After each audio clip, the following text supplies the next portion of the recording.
CSWP Disciple checking in again at 7:14 p.m. Heading back west to Springfield, Mass, the great state of Massachusetts. Leaving my favorite city, Boston. So the car show, it wasn't. So apparently somebody, like, hand to the man, hand on the Bible, you know, whatever trite saying you want to insert there, deferring to a higher being. Yeah, there was no show. So I got there, and, you know, I'd been checking on the site for weeks and months. So I've been going to it for a bunch of years, but it's gotten weird since COVID. Usually it's in January, but since I think like 3 out of the last 4 years, it's been in April. Like, they had to move it. I don't know if it had something to do with the convention center. Of course, there's the New Balance headquarters. For those of you that didn't know, New Balance is a Boston company. So yeah, I get there, and there's like the practice facility for the Bruins. I get there, and then one of the officers crossing guards, I'm like, is the New England International Auto Show here? Blah, blah, blah. Because the people I was meeting, they'd never been, so we were like trying to, like, you know, convene in the correct spot, because as you might imagine, a convention center is quite large. So we were by like the north entrance, which is usually where you enter. And then he kind of chuckles, well, everybody's been asking me that today, and there is no show. And I was like, when do they plan on telling us? And they're like, yeah, somebody infiltrated the site, hacked the site, and put it, you know, and basically indicated on the site as if it were still on. Like, what a hell of a prank. And who was that prank on? Just the you know, poor, like, working stiff patrons who were going there to, like, you know, take their families. That's usually what I see there, like some families and stuff, to look at, you know, new like 2026 cars. Like, what a ridiculous and kind of cruel joke that was. So, you know, me in my old age, I've become very, like, just patient. I mean, I've always been a patient guy, even as a kid, for the most part. But as I've gotten older, I've kind of grown into the patience of Job. It's one of my finer points, I guess you could say. So I do remember a couple years ago they okey-doked us, but this wasn't like a prank. It was the actual convention center, and it was like an RV show instead of an actual car show, which was a bit deflating. But, like, you know, me and my boy C, we just turned it into an outing, and then we went to like this nice Mediterranean restaurant, met up with another friend, and just had a ball, watched the game, whatever the game was at the time. So similarly, I did the same thing. We just figured out what to do and kind of, you know, mapped the city a little bit, and then went to this spot, the Elephant Room, that I've never been to, which was like largely, as you might imagine, at like, you know, 2:30 p.m. on a Sunday, on a random Sunday, fairly empty, and then it like really filled up as we were leaving. It was pretty much filled to capacity. It's like one of those like 2-level spots, like pubs. And watched the Lakers and Wolves, and the Lakers looked great for much of the game until they didn't, and then they gave up, just like last game, a run to close the game.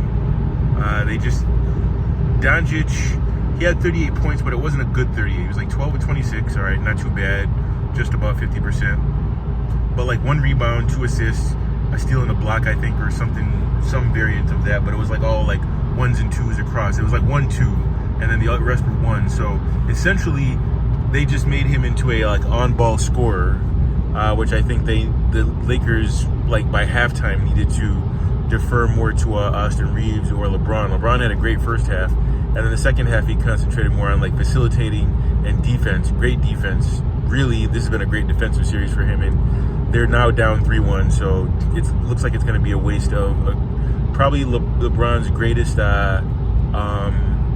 defensive series since the 2016 finals. Just, you know, casually off the top of my head, I'd have to stop and think for a while. I'm sure he did things in between, but he's been fantastic on defense in this series. And I was afraid for him, because I was like, geez, I mean, who's he going to beat off the dribble? This is like a younger athletic team, and, you know, he's been just dynamite. The J's been on, so that's helped. His J's been like radar, especially games 3 and 4. But I feel for him, because if they could somehow make it past Minnesota, I feel like they match up really well with Golden State, and then believe it or not, I think they match up pretty well with the Thunder. And then, like, in the finals, you see what happens. We think it's probably going to be the Celtics, but you never know. My Celtics. So kind of in that sense, a double bummer for today. No car show, and the Lakers lost. I'm not really a Lakers fan per se. I'm a LeBron fan. My team is the Celtics. But I guess that's the way the cookie crumbles. But we made the best of it. Had a great time. We watched the whole game, the entire game at the Elephant Room. And now I'm driving back. Obviously, I kind of hinted at and spoke a little bit about some things that I have going on that are not too great right now, but I can't really I can't elaborate on them, can't elucidate, but I will at some point. Somber year as the last, this would be the third year, right? So 2023, 2024, and now 2025. Just making the best of it. That's a huge part of the reason why I went to law school. Not just, for her, but also for me. I always wanted a JD. We'll see how that works out. It's definitely going to be a race to the finish at the end. But it was to not just let the time kind of idly pass and not have anything to show for it. So at the minimum, if everything goes the way that it should go, I can look back and say, it was a tough time, but I definitely came out of it with something, and also kind of like a commemoration piece too of that period, which is quickly starting to feel like a long time ago. Time gets on crack when you don't want it to. But all in all, a good day. Lord willing, no accidents. You get home, study a little bit, relax, decompress for tomorrow, and that final is fast approaching. 3 days, by Wednesday. I studied a bit last night. I'll kind of do the same thing while the games are on, and just kind of chip away. 2 more full days with nice Supra, GR Supra. Full 2 days to study, even though I'll be at work. But I on Wednesday blocked any meetings after noontime, so that way I can go to the library, finish my shift and go to work. I'm sorry, and run right into class, run upstairs to class. But I'll finish work in the library as I've been, and that way I won't be late for my final, and use the second half of the day to study and kind of mentally prep. By that point, though, it kind of is what it is. And then my usual routine is say a quick prayer before we hit go on the what's the program called? I forget the name of it. But basically, it's like a program we enter the code to begin our finals. That's how all the classes are, unless it's like a writing class. But so that's this week. Do it again the next week for con law. And that's the theme of this year. So occasionally I'll take little jaunts to my favorite town. No trips to New Jersey on the horizon, it appears. But in all things give thanks, and it's in God's hands now. But nice day. Kinda a little chilly and breezy, but not terrible.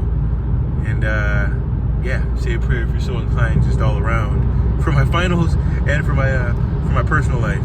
But so no new fancy cars this year. But the car show season is approaching. But that's really more for tuner cars and stuff like that. All right. Anyway, the Lord is faithful.